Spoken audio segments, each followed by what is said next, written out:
again and welcome to Wealth Today on the Wealth Channel. I'm your host, Kevin Lynch. Welcome back from what I hope was a great weekend. Today, we have the chance to view financial planning from a different angle, that of a family therapist. In today's interview, Professor Phil Cubeta is joined by Marty Carter, the principal of Baton Consulting. For over 30 years, Marty has specialized in helping families discuss their wealth and working through the problems that go along with it. Today, she and Phil are discussing the anxiety brought on by money and how advisors can work through uncomfortable discussions rather than avoiding them. Let's join them now in the studio. Thank you, Kevin. Welcome, Marty. Thank you. Marty, let's discuss the emotions that go hand in hand with money decisions. What happens when families are anxious about money?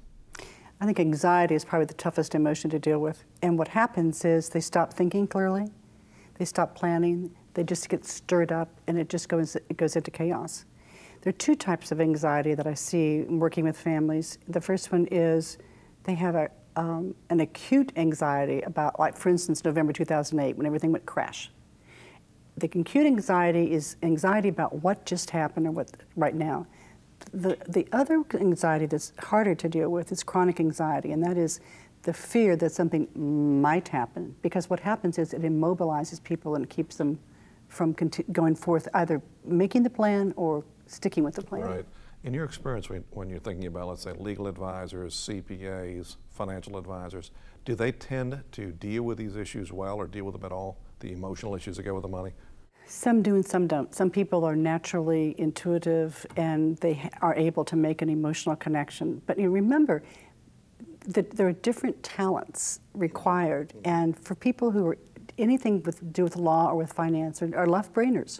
And the left brain works, it reduces things to a common denominator. They're always looking at the bottom line. Right-brainers, the sort of the creative side, the poet side, the therapist side, are looking more for what-ifs.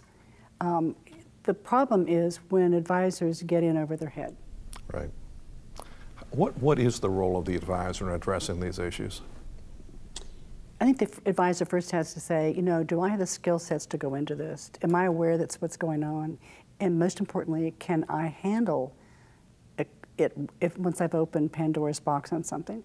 What makes more sense is to have somebody, an outside consultant on the team, that can do two things. One, can coach the advisor about what to do, and or work with the client family directly. Okay, so really the key thing is recognizing when emotion is holding the whole process back, how high the levels of anxiety are, and then getting somebody introduced on the team who can handle that, who works well with that professionally. Right, and the middle part would be how adept, how skilled is the advisor in dealing with that. Okay, well Marty, thank you very much for You're joining welcome. us on Wealth Enjoyed Today. it, as usual. And Kevin, back to you. Thanks, Phil. When building and marketing a practice, conducting a SWOT analysis is essential to its success. Over the next 3 days, our tips will explore each area of a SWOT analysis and the useful conclusions that can be drawn to enhance your practice. Here's Emily Schu with our first tip.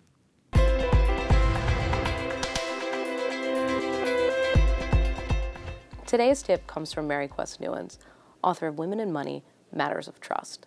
A SWOT analysis presents a scan of a financial professional's environment and landscape.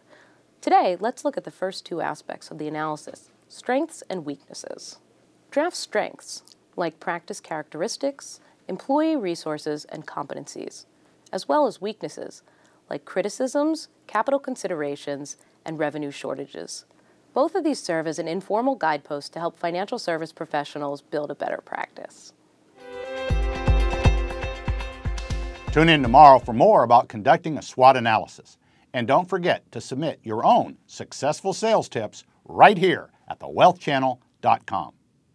And thank you for tuning in to today's show. I'm Kevin Lynch, wishing you wealth today and every day.